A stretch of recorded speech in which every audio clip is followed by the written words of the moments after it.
It's that flow, no, she my flow. Yeah, yeah, yeah, yeah. It's that More than half Australian snake bite deaths since 2000 occurred at victims' home. More than half of the deaths caused by snake bites in Australia since 2000 have occurred in or around a victim's home, a nationwide review has found. The coronial-based retrospective study of fatalities from January 2000 to December 2016 found that, of the 35 deaths recorded by the National Coronial Information Service, 16 were a direct result of the bite. Other causes of death were multiple organ failure, intracerebral hemorrhage, cerebral hypoxia or anyxia, and cardiac arrest. Nearly three-quarters, 71, of victims were male, and their ages ranged from 18 months to 70 years old. Batrono Welton, a public health expert at the University of Melbourne's Australian Venom Research Unit, who led the study, said this finding was not surprising. Middle-aged men are represented, or overrepresented, across Australia when it comes to injury. It's not specific to envenoming.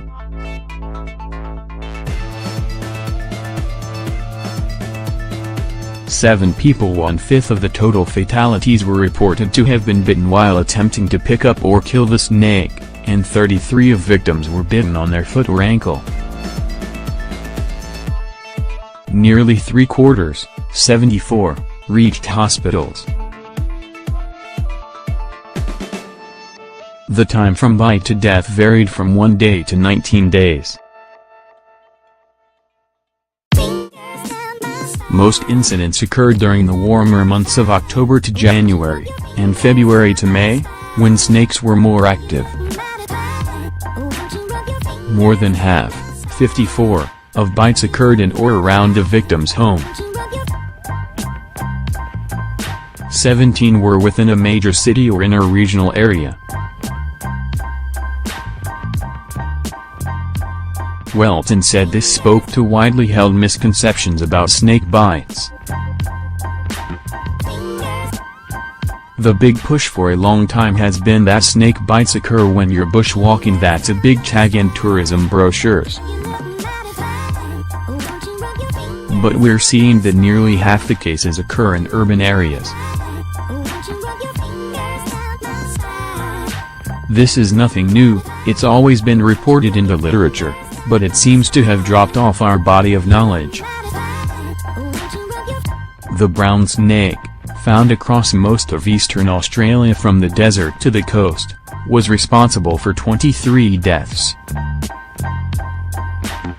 While it was often characterized as an aggressive species, Welton described it as defensive. Most of the time you see the word attack when it's really them being defensive. They were disproportionately represented in the statistics because they were quite urbanized, she said. The study, the first coronial-based review of snake bite fatalities in more than 20 years, was published in the Toxicon Journal. Welton was hopeful it would combine clinical and community findings to create a national picture that could then be used to inform and update snake bite management and patient care. We really need to understand the broad brushstrokes of what's going on if we're able to make any decisions. Mortality rates for snake bites have remained steady for more than 20 years. Approximately 550 people in Australia are admitted to public hospitals with snake bites each year, and there is an average of 2 deaths per annum. It is categorized as an unintentional injury for Australian government health records. Because there are so few cases, medical doctors don't see this very often. It's just important to get all that information together. Welton had applied for a citizen science grant for funding to continue her research on understanding and preventing snake bite fatalities.